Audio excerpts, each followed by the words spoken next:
I'm Kristen Linscott with Plano Public Library. Happy to have y'all here today for Managing Money on Your Own. This is a class to help you get prepared for managing your own money as you grow up and move out into the world. And with us today is Reed Achille with Bank of America. Reed is Vice President and Strategic Execution Lead for Bank of America Private Bank. He has 24 years of experience in investment banking, and he is a certified financial planner. That is a designation that takes a lot of study and preparation, and he's had that designation since 2006. So he has a lot of good information to share with you today. And at the end, I'll give you a little of other information about some resources available through the library that can help you prepare for college and career. Thank you, Reed, for being with us today, and let's get going. Sure, and thanks everybody for coming. Like Kristen said, my name is Reed Achille. I'm with Bank of America, and I have she mentioned strategic execution lead. It's really a fun job. What my job is now is to make sure that it is easier for clients to do business with Bank of America, and then also easier for associates to do better. So a lot of the work that I do now is improving interactions with the bank, making them quicker, making them faster, making them more secure. So it's a new role that I've started recently. I've been with the bank for 14 years, and I've been in this role for a little over a month. So I'm excited, but I'm also excited to share all of this information with you. And I'm glad that you've joined, because it shows that you know that it's important to really start taking a hold and understanding how to manage your money. At the bank, we did a survey of about 5,000 18 to 24-year-olds and asked them what they wished they would have learned in high school. And over 50% of those young adults said money management, money matters, things like that was the one thing that they wish that they would have known. We also started asking, adults over that age 24, what they wish they would have learned in high school and college. And again, it comes back to money management, but that number went up to 75%. So I'm glad to know that everybody here is interested in learning about it. Something that everybody, at least half of you, have expressed a desire to want to learn, and something that's important, that's going to help you through the rest of your financial life. So what I'm going to do now is I'm going to stop the video of my face. Then towards the end, when it goes to question and answer, I'll come back on so we can speak face-to-face during questions, but I don't want to distract during the presentation. So next slide, please. So today we're going to cover at a high level, number one, banking basics. Things like what type of accounts, we cover how banks work, how to choose a bank that's right for you, how to know what way to pay for things, whether using cash, a debit card, a digital wallet, or using credit. We'll also look about how to manage your money and make the most out of it. Where your income and your expenses meet, understanding wants versus needs, and how to set goals and how to establish credit. It's one of those things, it's important. If you don't know, your credit score starts ticking when you get assigned a social security number. So making sure that you take care and understand how to use it wisely is very important. And then finally, what we're going to be doing is learning how to keep your financial information safe. Sorry about the pause there. I had a little bit of my computer went blank for a second, but I got it back. So here we are. And so we'll learn how to keep it safe with more and more things going to digital channels, online and phone banking. We'll learn how to stay safe and make sure that you're protected as possible when using all those channels. So as we saw, so the first one to start out is the banking basics. So if you think about it, when you're a kid, when you're little, I know when I was little, I had a piggy bank. I don't know if there's a better way to hang a neon sign over your money and say, hey, all my money is right here, than to have it in a piggy bank on your bookshelf. But, then when I got a little bit older, I have two brothers, and they, liked to get into the piggy bank. So I used to have a Velcro wallet. It had a neon, it said RAD on it. So I put my money in there, stick it under the mattress, and I thought that was safe. It wasn't that safe. But first and foremost, safety, that's the number one reason why people put money in a bank. You don't have to worry about burglars or older brothers for that matter. You don't have to worry about a fire or a flood or anything like that wiping out your savings. Again, if you're in your house catches fire, you keep all your money in cash under the mattress, all your money is gone. If you have your money deposited in a bank, banks are insured by an organization called the Federal Deposit Insurance Corporation, or the FDIC, and they protect checking and savings accounts deposits up to $250,000 per depositor per bank. Obviously, I don't hope that banks burn down or that banks fail, but if any of that does happen, your money is insured because it's your money and not the bank's money. So it stays safe for you. The other thing, difference between, keeping it in cash on hand versus putting it in a bank. With a bank, depending on the type of account you use, the money that you have deposited can earn you money. Obviously, in your piggy bank or under the mattress, you're not earning any interest money on what you have deposited. Another one is convenience. I personally have not touched a paycheck in about 15 years. And that's because the bank allows me to direct deposit that money. So when I get paid, it goes straight into my bank account the day I get paid. I don't have to worry about depositing it.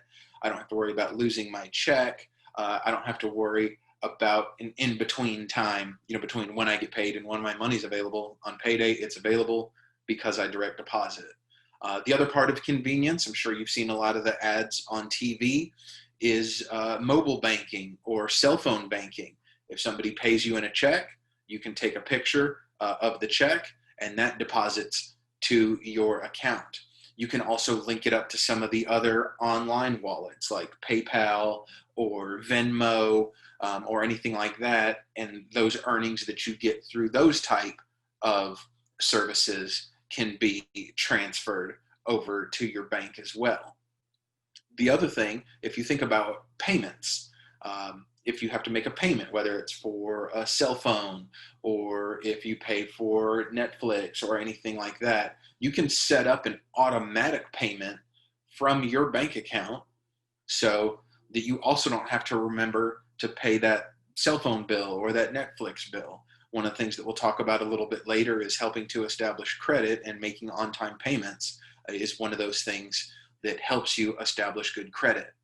The other thing is you have a record of all your transactions. You can go to your bank statement. You can see, I thought I had $25 more, but then you can go see, oh, that's right, I went to the movies. So you can see exactly where your money's gone, if you use your debit card for purchases. I talked about it a little bit earlier. And then the last part of this is having a bank account and having a relationship with a bank helps you decide when's the time to take out loans or to establish credit. Having a checking account does help establish credit, especially if you don't overdraw your account. The bank can see that you're responsible with your money, that you don't overdraw your accounts, that you maintain a reasonable balance. That helps build your credit. And so when you have that good relationship, when it's time to take out a loan, whether it's for a car or for school or to buy your first house, you have a bank behind you that has all of that information, that knows all of that good work that you've done towards establishing yourself as a responsible financial citizen. So if we go to the next slide, we'll learn about how banks work. So in general, everybody kind of thinks of a bank, you put your money in, it's the bank's money. It's not the bank's money. The bank, it's your money. What the bank does is it holds it and it makes it secure for you. So when you put your money into the bank's hands, it's important that you know how banks work. So that money still belongs to you and not the bank. Banks are highly regulated by the state of Texas, by the federal government. And also, as we talked earlier, all of your deposits are FDIC insured and safe up to that $250,000 in cash deposits. But when you deposit the money in a bank, the bank is allowed to then turn around and lend out that money, because that's how banks make money. They know if you put in $100, you're not going to turn around and want that $100 immediately. So the bank is allowed to use the money that you have on deposit to help make loans to other people. So we've talked a little bit earlier about interest that you can earn when you have money on deposit in a bank. But when a bank makes a loan, what they charge customers to borrow money is also called interest. So the easiest way to think of how banks make money is if you have money on deposit and the bank pays you 2% interest for your deposits, then the bank makes a loan and charges a 6% interest. So the bank makes money on that difference. That 4% interest stays with the bank. So how much the bank pays to you, the saver, or how much it charges to borrowers, we talked about earlier, the interest rate, it can go up and down. Now there's a bunch of different factors that can make it go up and down, such as the people that we're lending to, how many people overall want loans, what type of thing you're borrowing money for, the economy as a whole, and something you might have heard on the news called the Fed rate. The Fed is short for the Federal Reserve Bank. That's the government's bank, and in essence, that's where banks bank is at the Federal Reserve, and you can see the picture of that in the middle. The Federal Reserve sets the nation's just basic interest rate, and that kind of helps you understand, where rates overall as a whole are. Currently, that rate is pretty much zero. And so that's why when you see a lot of times advertisements for mortgage rates on TV or on the internet, it says, hey, borrow money for 30 years for a mortgage at 2.99% or 2.75%.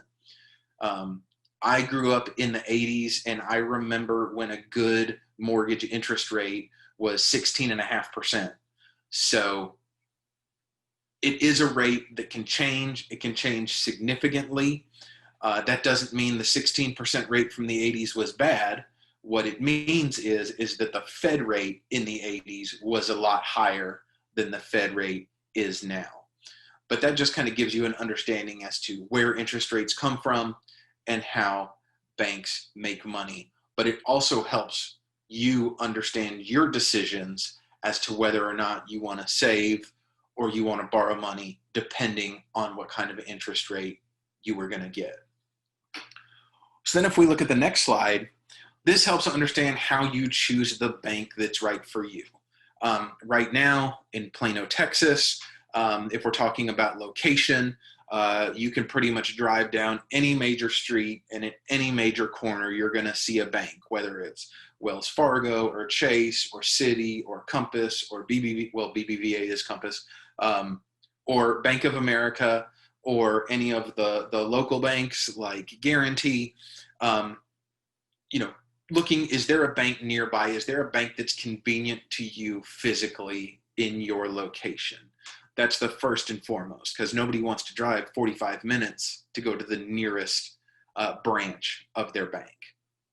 Number two, this is the one that's most important to me, is online banking. Can you access it online? Can you access it through your phone? I told you I haven't touched a paycheck in 15 years. It's probably been 8 to 10 years since I've touched physical cash too. I just don't like to use it. I like to use Apple Pay. If I'm paying a friend, I'll use Venmo or Zelle. It's just I don't like holding onto my wallet, honestly, because I've lost it a bunch.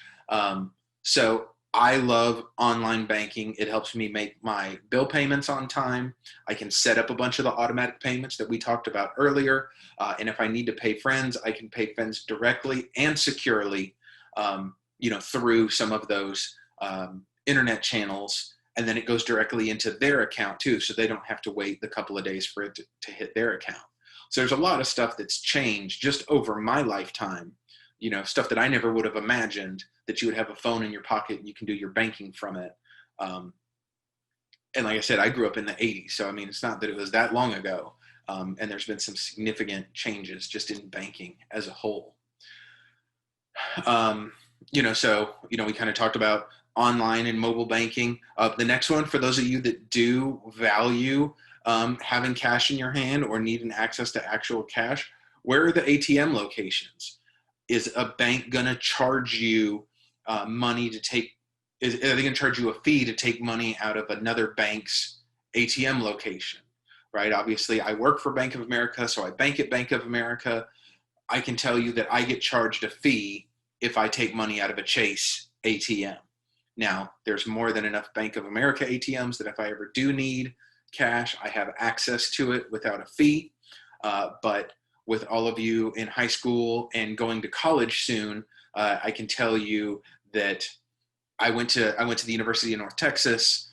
There was not a Bank of America. There was not a major bank on campus. There was a small local bank that was on campus. So when I was in school, I banked with them. Now, really, they're really only around Denton. So when I had left Denton, I got access to a bigger bank that had more locations. But that's really the practice, of helping choose a bank and help understand what's right for you when you consider all these factors.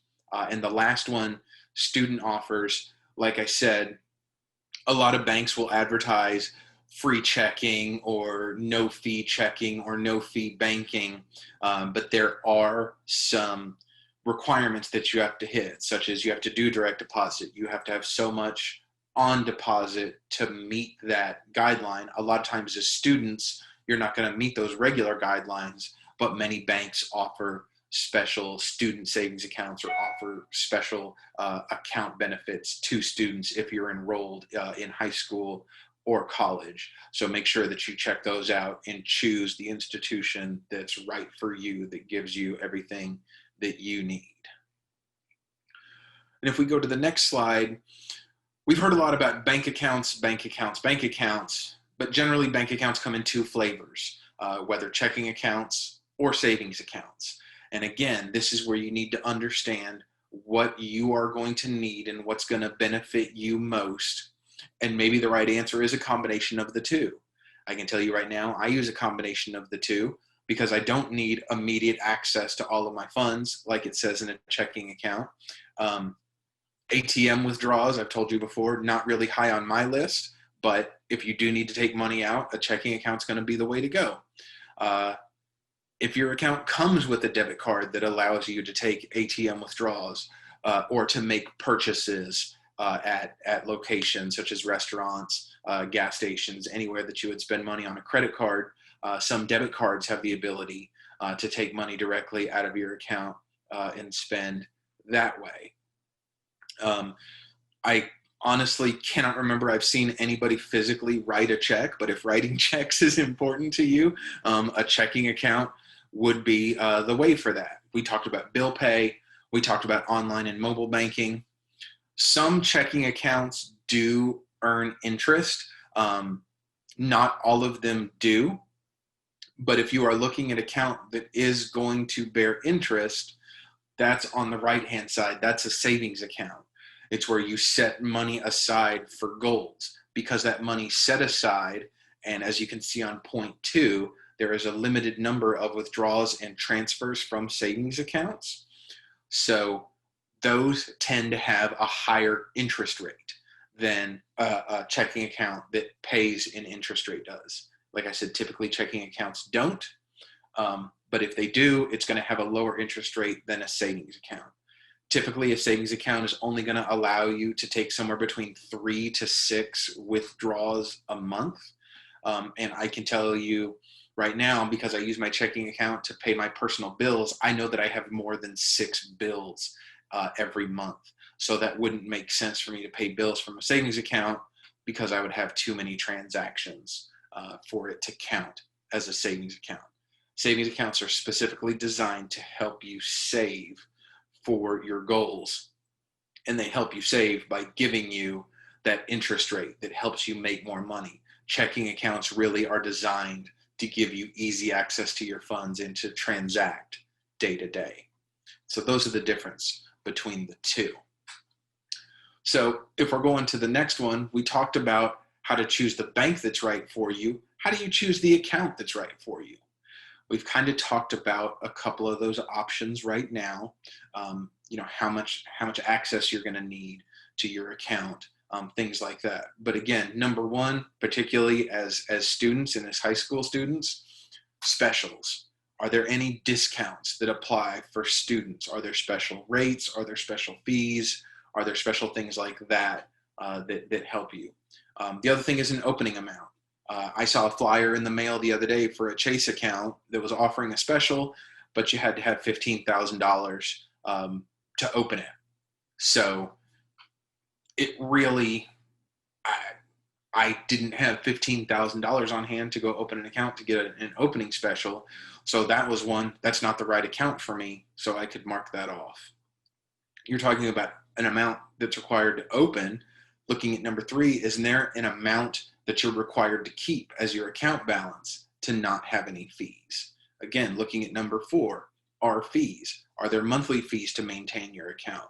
Are there fees to get replacement debit cards? Are there ATM fees? Are there withdrawal fees? I did see one time where a bank charged a fee for getting a monthly statement delivered via mail.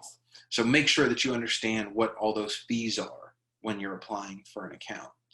We talked about savings accounts versus checking accounts. If withdrawals are important, if you're going to go over that 4 to 6 on average a month, you know, a savings account isn't right for you. A checking account is better for you. So understand what withdrawals you're allowed to make from the account.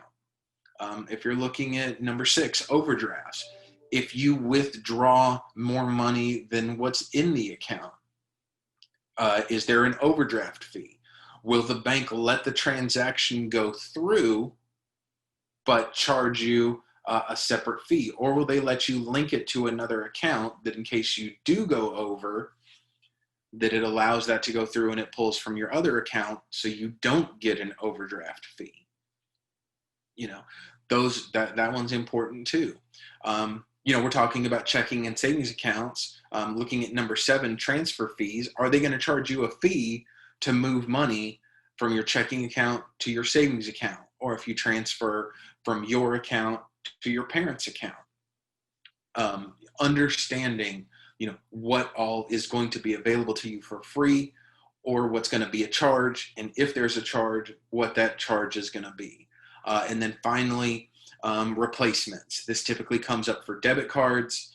And again, checks. If you are someone that's going to write a check, is there going to be a fee to get a book of checks? Is there going to be a fee to get a first debit card? Is there going to be a fee to get a replacement debit card?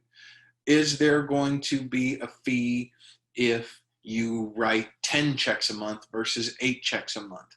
Just understand exactly what all those fees are and what's going on with those accounts to help you pick the right one for you. I know I've done a lot of talking here. Have there been any questions that came up in the chat, or does anybody have any questions that anybody's seen? None so far in the chat, but if anyone has questions, feel free to type it in, and I'll let him know for you. Awesome. Thank you so much for that. Okay, so if we go to the next slide, we look at different ways to pay, kind of stuff that we've talked about, you know, a little bit here and there. Number 1 is cash. One of the great things about cash, if you have a $10 bill in your pocket and something costs $20, you know you can't pay cash for it. You can only spend the cash that you have in your hand. But we talked about, just like we talked about with, you know, losing it or getting, you know, burnt or stolen. If it's gone, it's gone. There is no way that if your wallet gets stolen and you had some cash in it, if somebody takes that cash, you can't call the bank and say, hey, my wallet got stolen. I had $100 cash in it. Just give me that $100 back. But if you go over to the next one with debit cards, If you have your debit card stolen, you can call the bank and say, hey, my wallet's been stolen, turn off my debit card, and that way people won't have access to the money that's in your account. So kind of a step up from cash. With a debit card, you should know, whether it's through the app or whether through you balance your checkbook or your account balance, understanding how much is in your account. A debit card can help you control your spending because, again, you know that you can only spend what's in your account. I just talked a little bit about fraud protection, but as we talked about at the end of the previous slide, if you go over the amount that's in your account and the bank allows for you to go over, but you will be assessed an overdraft fee if you don't have any of that overdraft protection. I know I talked earlier, so this is true. You do not build credit with a debit card.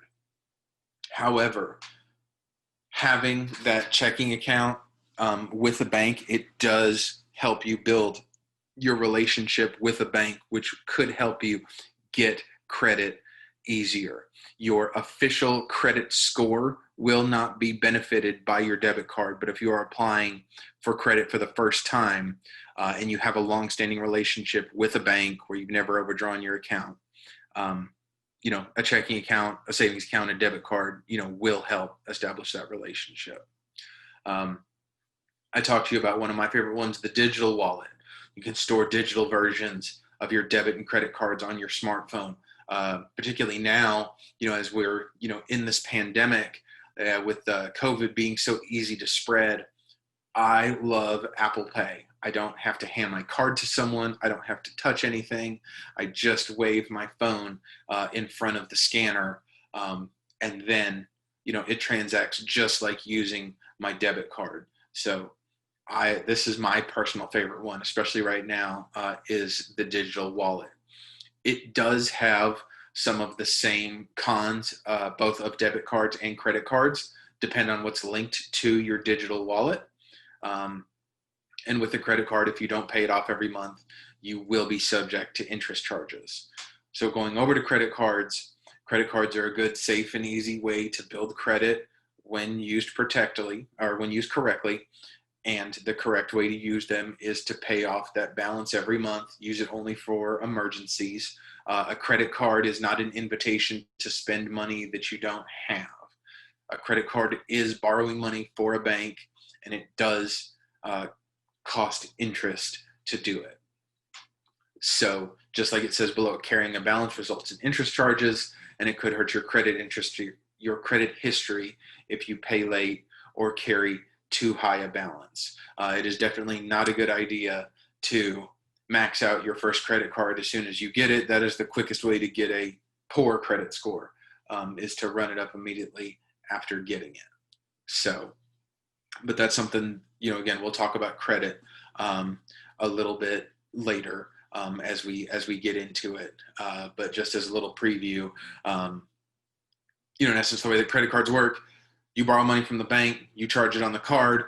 There's a minimum payment that's required to be made every month, and that helps you build credit over time, the goal being to pay more than the minimum. So quickly, just what we just covered, we talked about the benefits of having a bank account. We talked about how interest works, both from the receiving side and from the paying side. We've talked about how to choose a bank and an account that best fits your needs. And we've talked about the different ways to pay. One of the things that I would like to talk about here, and I think it's really important, a lot of people assume that the more money you have, the better you are with money. And I can tell you that's not true. Having spent all of this time working at the bank, I can tell you that a lot of times some of the least financially responsible folks are the ones with the most money, because they get it in their head that it doesn't really matter. They have enough money that they don't need to be good with it. So it's kind of a double-edged sword. The best way to be financially secure is to be good with your money. But most people that are automatically, start out as financially as secure due to amount of money are typically not good with their money. So it's an interesting thing that I've seen through my time with the bank. So now if we get into managing your money, we've looked at bank accounts, we've looked at how to pick a bank. Well, now let's look at what you do with that money that you bring in every month. And first and foremost, the best way to be good with your money is know how much is coming in every month.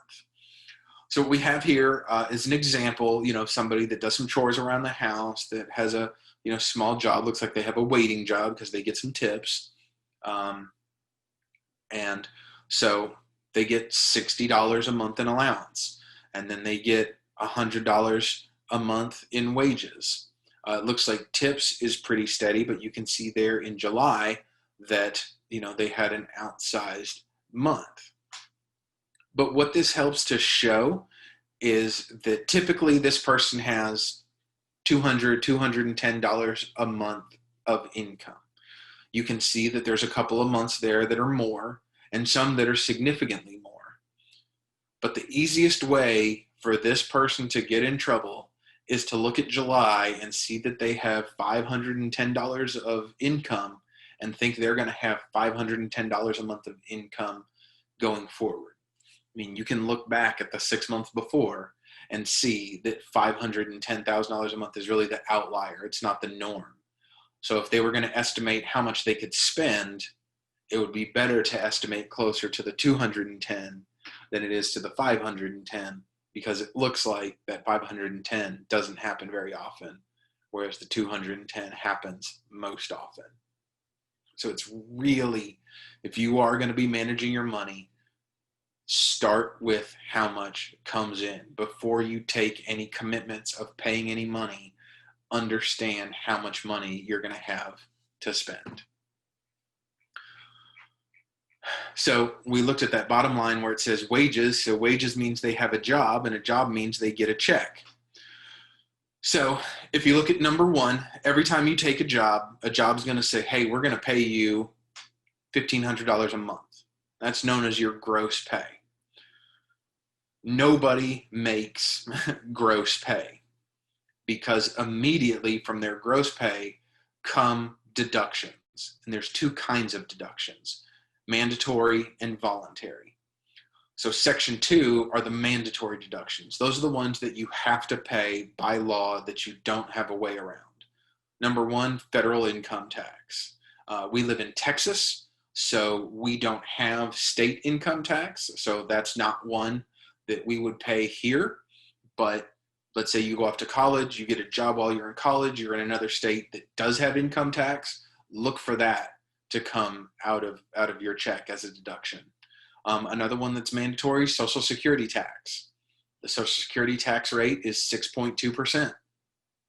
Now, your employer also pays 6.2% in, but know that from your check, just from Social Security, is going to be 6.2% of your gross pay.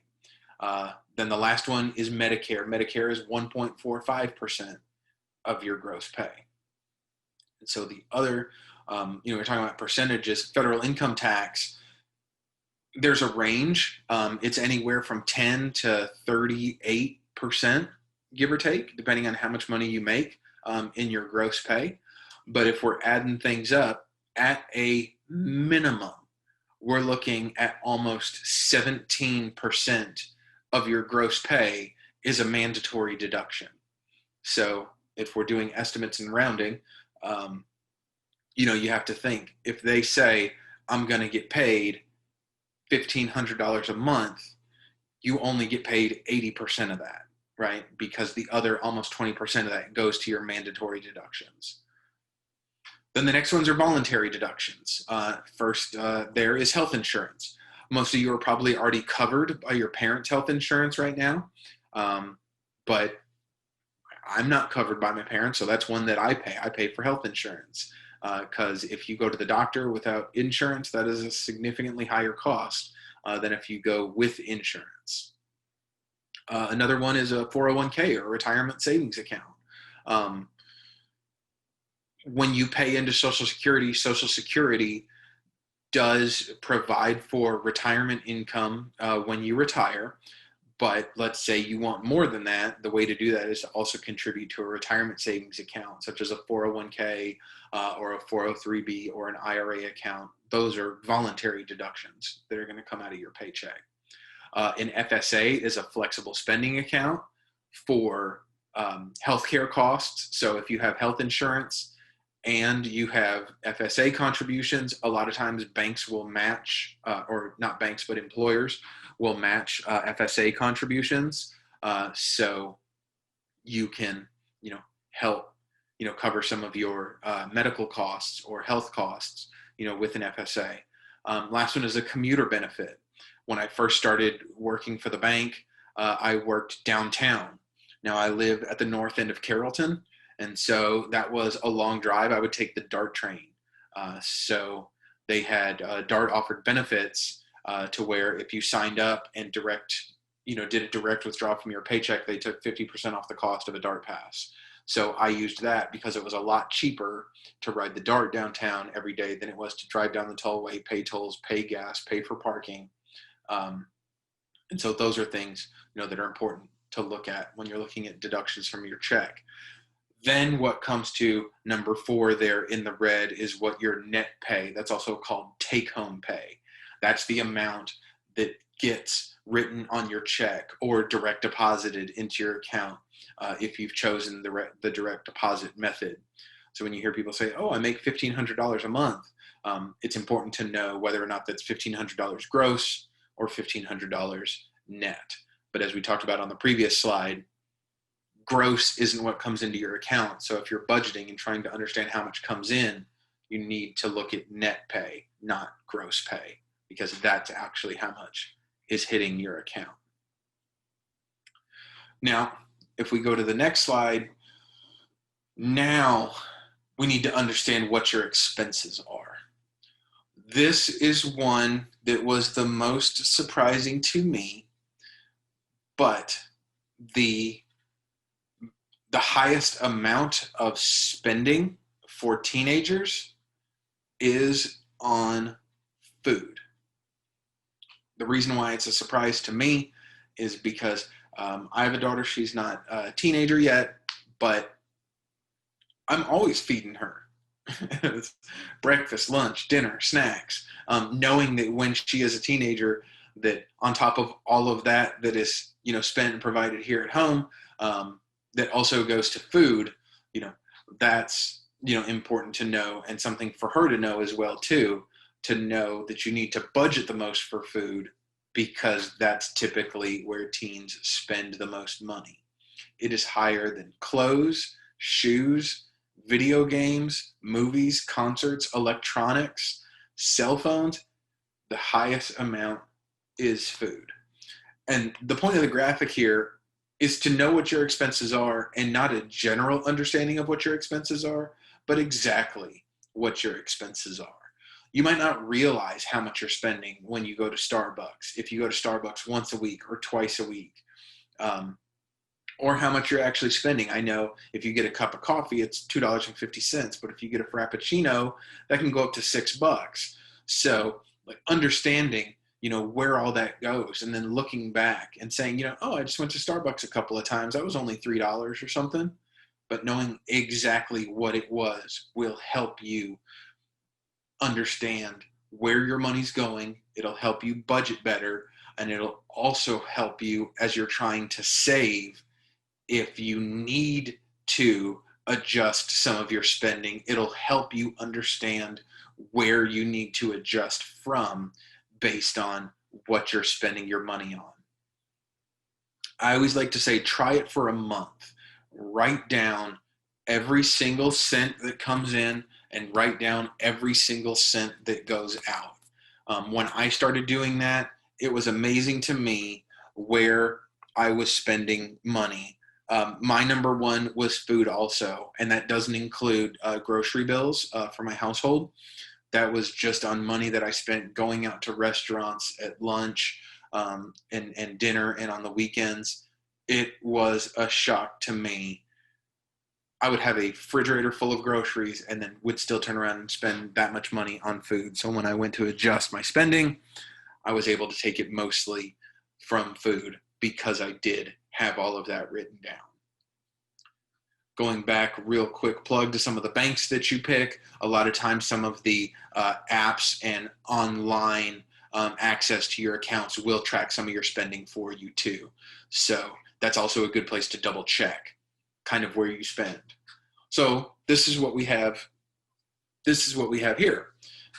Is somebody that has tracked their expenses. Now, I do know, and this is something that I have gone back and said, I said the number one expense was food, and then we turn around and show you an example where the number one expense isn't food. But the purpose of the example does go to show, know how much comes in, know how much goes out to make sure that you can budget correctly. So, we looked at the first month. If you start at the bottom, we knew that they made $210 if you think back to the spreadsheet earlier. And then look at the expenses. So they had cell phone, they had entertainment, bought some food, and then spent $35 on haircuts. Total of $210. They made $210, so they ended January at zero. It's good that they didn't go over, but it's also bad that they didn't save any money. And why is that bad? Go to February, look at those expenses. Now they've spent $65 more than they've made. The question there is, where does that $65 come from? They didn't save it from January. There was no other income that came in. Where's that $65 going to come from? If it comes from credit, you have to pay interest on it. But with that also comes another expense. This isn't highlighted here because we're trying to make a simple example. But then again, you go look to March. March goes back to their regular $210 a month spending. So they had $100 extra. Now, you can use that to pay off the $65 if they borrowed it from their parents or whatnot. But the goal being, don't go over what you make every month, because otherwise you need to borrow. Looks like they made the same mistake in April and went over, spent another $100 on clothes, and then you can see they also spent an extra $20. They had been spending $80 on entertainment, but by keeping track, you can see, well, in this month they actually spent $100.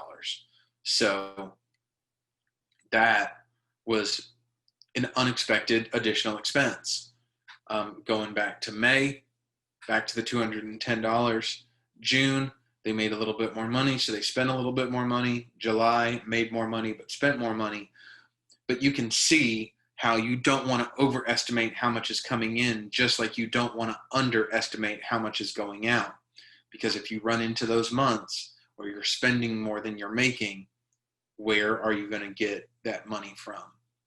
And if you do need to make adjustments, look to what's outside of your normal spending. That should be the red flag to show you, hey, I need to adjust my spending here. If you can adjust your spending, different red flag. Do I need to get a different job? Do I need to get another job? Do I need to ask for a raise? All different kinds of things here that you can see just by watching what you spend. Here's something that highlights, we were talking about adjusting habits, and this just comes from the standpoint of what's worth more to you. Looking at if you spend $4 every day on a cup of coffee and a snack versus if you do it 3 times a week. So you're just cutting out 2 days. You're saving $8 a week, but that turns into $416 a year. What are you going to do with $416 a year? And at the end of the year, would you rather have that $416 or would you rather have that 365 days of cup of coffee and a snack? Same thing with pizza and a movie. If you go grab a pizza and see a movie, well, number one, I want to know where you can get either one of those individually for $12, let alone both for $12. But if you're spending $12 on pizza and a movie every week versus if you do it every other week, you're talking about saving $24 a month or $288 a year. Think about it. Are there enough good movies to see 52 movies in a year? Or again, would you rather have that $288 just by going every other week instead of going by every week? And then the final thing is a vending machine snack versus, it says Apple from home, but just saying snack from home because the same thing applies, right? If you're buying that same bag of chips out of a vending machine, it's going to be more expensive than if you buy that same bag of chips from the store and bring it from home. So looking at how those savings can add up over time and making some changes to your spending and to your overall habits, and look how much it can benefit you come the end of the year. And that's extra money that can be in a savings account, earning interest and earning you more money. So when we're looking at changing habits, understanding what are needs and what are wants. So if we're looking at the right, needs, gas. Your car's not going to get you anywhere if there's not any gas in there. Probably something that needs to be budgeted for. Same thing with clothes or clean clothes. Looking down at the bottom, that's a calculator and books for school. So school books and tools, particularly as you're getting into college. But I would like to highlight the piggy bank. Savings should be the first expense every month. As you're looking at where you're going to put the money that you earn every month, the very first place needs to be savings. Pay yourself first before you pay any of the other debts. Before you start incurring other debts, set a good savings habit, because if you're always in the habit of building your savings, you always have that safety nest to fall back on in case of emergencies and maybe not need to use credit later. But if you look at the other side, versus wants, glasses, shoes, movies, concert tickets, upgrading cell phones, getting cell phones, getting, a new cell phone all the time or a more expensive cell phone. Those aren't things that you have to have there. And I'm not one to say that I don't want those things too. But just know that you need to take care of the needs before you start taking care of the wants. The other thing too, when you start savings as a goal, looking to the piggy bank, let's say you want a new pair of shoes and it's $200. You can start saving for it. Then when you can go buy that pair of shoes, you take that money out of your savings and then go pay for it, then you have it. And while you're saving up that money, you really start to think about, yeah, I like them, but do I really want them? Is it really more important than having this money on hand for something in the future? So that's one of the kind of takes away the instant gratification, the instant desire of, oh yeah, I saw those shoes, I'm gonna go buy them right now. That can obviously set you down the path of getting into trouble, because if you're spending more than you bring in, where's that money going to come from, and how much ultimately are you going to end up paying for it? So going to the next slide, just like I said, how do you get started saving? And you get started saving by making that your first expense every month. Your first expense should be putting money into savings. We just talked about shoes, but what are some other things? I mean, if you're in high school right now, depending on how old you are, maybe it's a car. Maybe you want to buy a car. I know my parents didn't help me buy a car, so I had to save up for it. And then it made me feel better about, knowing that I saved, that I paid for it, that it was mine, that I was responsible for it. But even more than that, we talked about a car. What about college? Paying for college was important too. That was another thing that my parents didn't have the ability to pay for my college. So I had to find out ways to pay for college myself. So some of it was my savings. Some of it was the place that I worked at the time.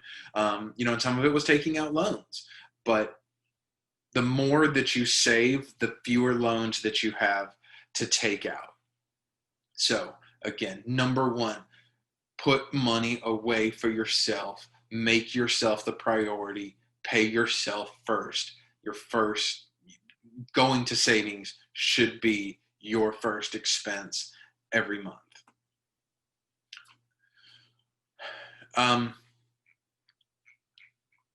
As we're looking at budgeting and making sure that you're taking control of your future, again, you start by knowing what your income is. Then you know what your expenses are. Number 3, adjust your habits from there. It's easier to get right on number 2 if you know number 1 first. If you know how much money is coming in, you know how much you can spend. If you're spending more than you're bringing in, go to number 3, adjust your habits. Also bring in number 4, balance your wants and needs. Make sure that you're getting what you need, not necessarily just what you want. And most importantly, it's weird that it's at the end, but number 5, get started saving. Pay yourself first. You are the most important.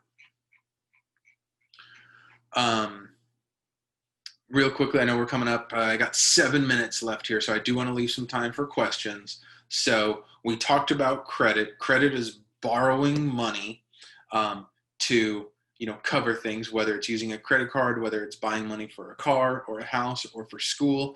Credit is the ability to obtain goods or services before you've paid for it, and it's based on the fact that there's trust. The bank trusts you to pay them back in the future.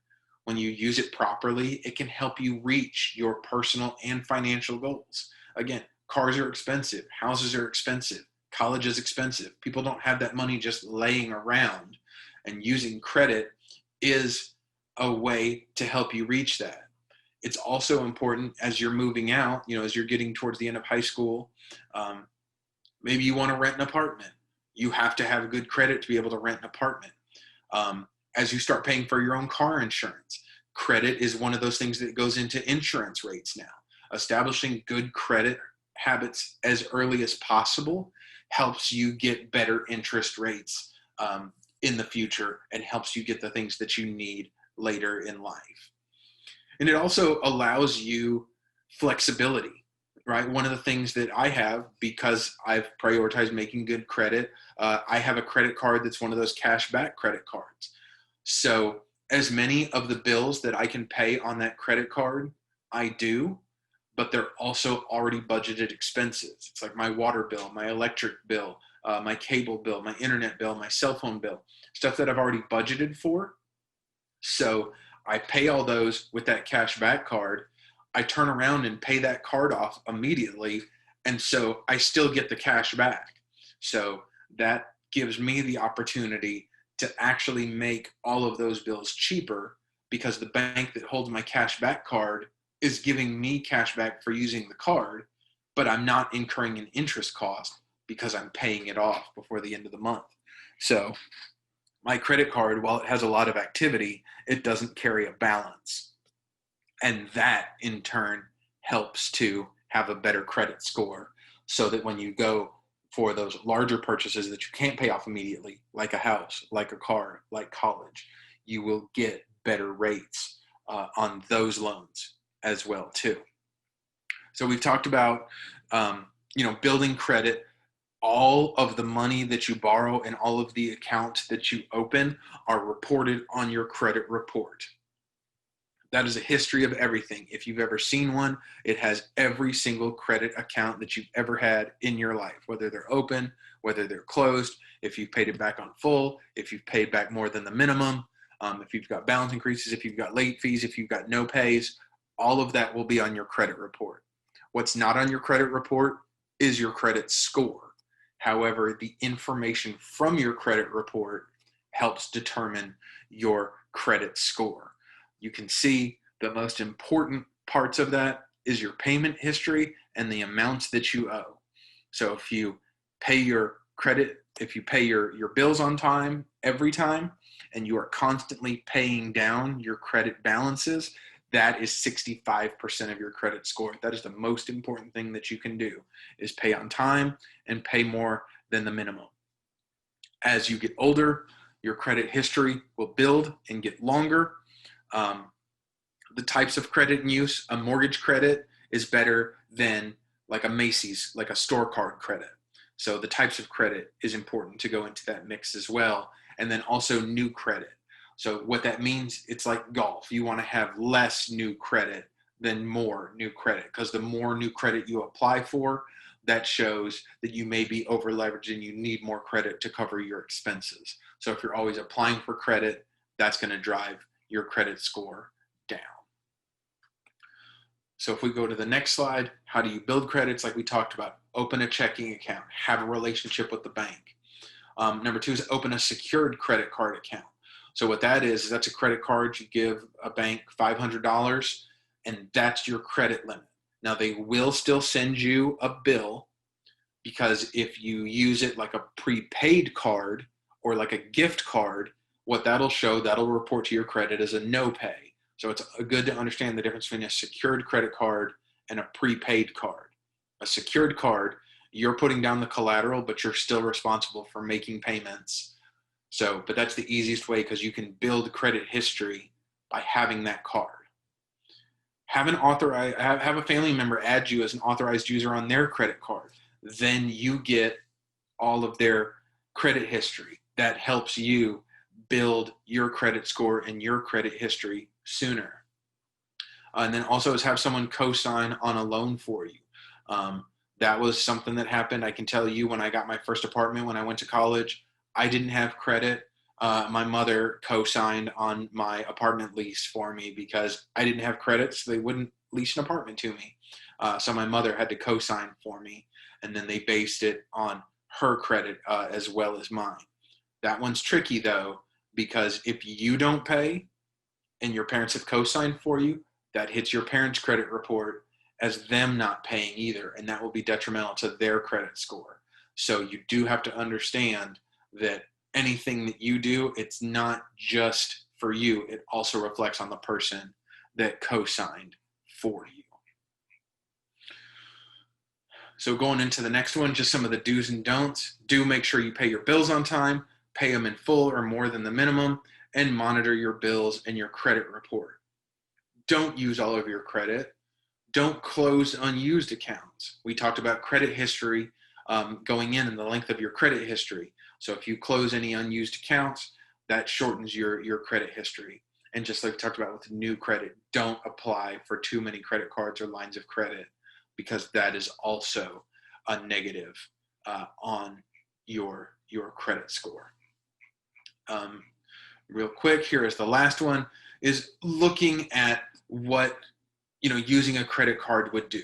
Let's say you put $500 on a credit card. It shows how it calculates the minimum payment, assuming a 13% interest rate.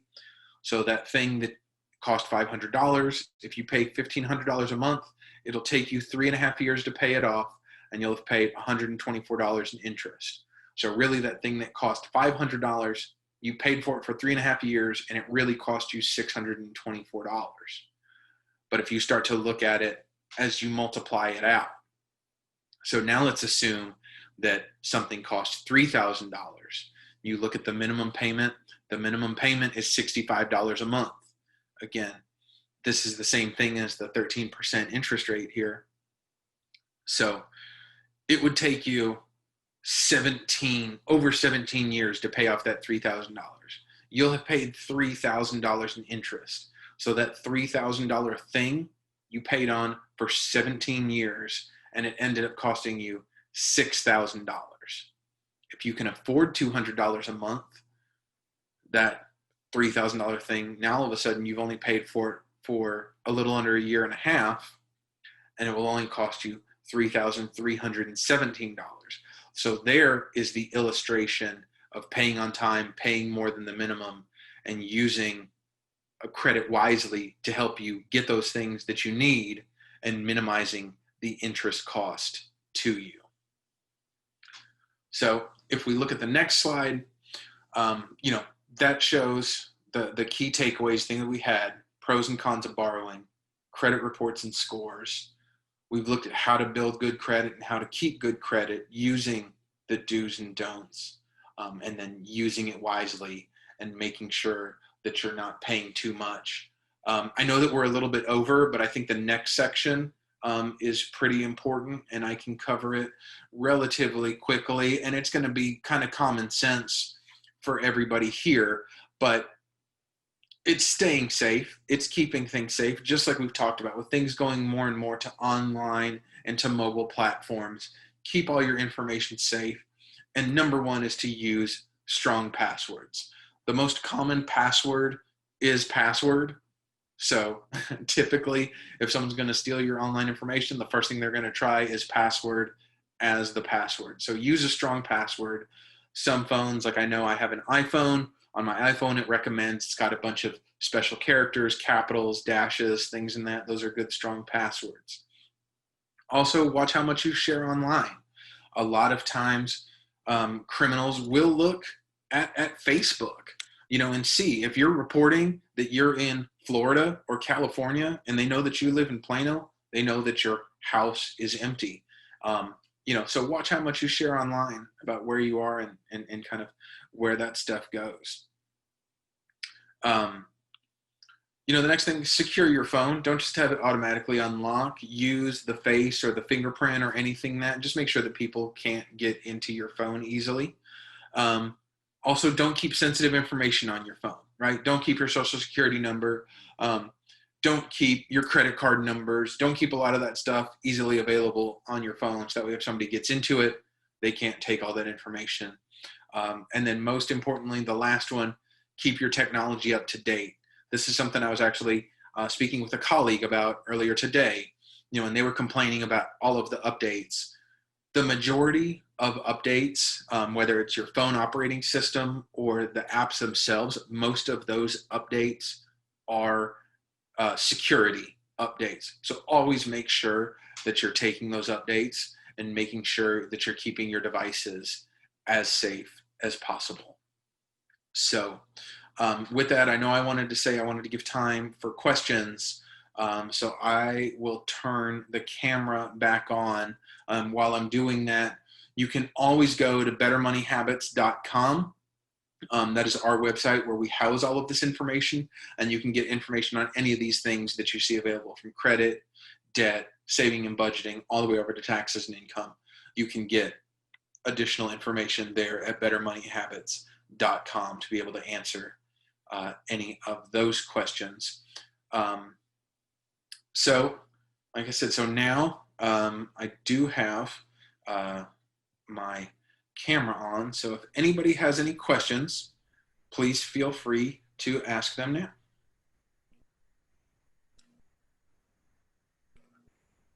We don't have any yet, but I'll let you know if anyone types any in. Okay.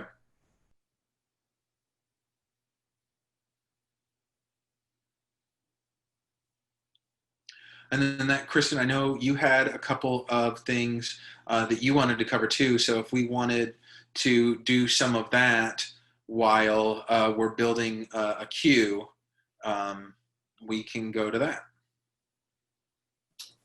Sure. I just have a little bit of information for y'all about some resources that the library has that is more than books. So you have access with a Plano library card to technology training in platforms or software such as Excel and the Adobe Suite products. We also have STEAM kits that you can check out to learn Arduino or Raspberry Pi or some of these programming languages. We have lynda.com. You have access to thousands of courses on technology, business, and digital creativity like animation or website design. Tutor.com helps you with both high school and college classes that you can get online tutoring for free. And this is through tutor.com through Plano Public Library. You need a library card in order to access that service. And also Learning Express Library, which has some resources online for preparing for the ACT or SAT exam, as well as some other certifications for jobs like a emergency technician. There's some public service programs that you can get a certification through that. Or you can be prepare for those certification exams. You also, with a library card, have access to the GREAT courses, which are video courses that cover a broad realm of information from the arts to public speaking, cybersecurity, photography, all kinds of things there, as well as travel, and some career development programs that are primarily for adults, but we have some like this one that are geared towards teens, and those are all on the library website on our calendar. You also have access to business news through the New York Times, the Dallas Morning News, and worldwide newspapers and magazines. That is through Press Reader. You do need, as I said, a library card to access those resources, but they're all digitally available to you. Also, lots and lots of digital magazines. I've listed out a few examples for you here, and leadership books, things that, biographies and autobiographies from leaders that may give you inspiration or ideas of how you want to proceed with your schooling and your career. Also, always recommend that you think about learning something new. We have classes and opportunities in art and creativity, including 3D design. We have spotlight artist presentations where artists will teach you different skills, and language learning. There's an app called Pronunciator in which you can learn, it's well over 80. I think there's over 100 languages that you can learn with this app, which can be downloaded to your phone. We also have some upcoming programs that you may be interested in that are, some of them are geared towards teens. The Real Reading is a book club specifically for teens related to books that are also movies. The first meeting is October 27th and will cover horror books and movies. And you can see the other things here. Make engaging small talk is an opportunity for you to consider how being able to converse with someone will put you in a good position for interviews for things like jobs, college applications, or college entrance, and scholarships, those sorts of things. That would be a very interesting class to take. It is geared towards adults, but it is something that older teens, those in high school, may gain some benefit from. And the Game of Life is put on by the University of North Texas, and it is a financial program where you choose a career and you choose different lifestyle choices that help you see how your money might last you or not last you, depending on the lifestyle choices that you make, like Reed talked about, wants versus needs, and understanding what your income is versus your spending. We also have a lot of Excel classes and other Adobe Suite classes that are coming up. Most of those are geared towards adults and are on at 1 p.m. During the week, but you can also find the recordings of these programs on our YouTube channel. We would love to have any questions from you. You're also welcome to, I hope you'll fill out the survey that you'll receive at the end of this program so that we know the kinds of activities that you're interested in learning about. And thank you for attending today. If there are no questions, any questions come up for Reed? Not in the chat, no ma'am. Okay. We appreciate your time today. Glad you could make it. Reed, thank you so much for your time and for such a great presentation on all of these financial concepts and credit building concepts. We really appreciate your time, and y'all have a fabulous day, and come back and see us at planolibrary.org. Bye, everyone.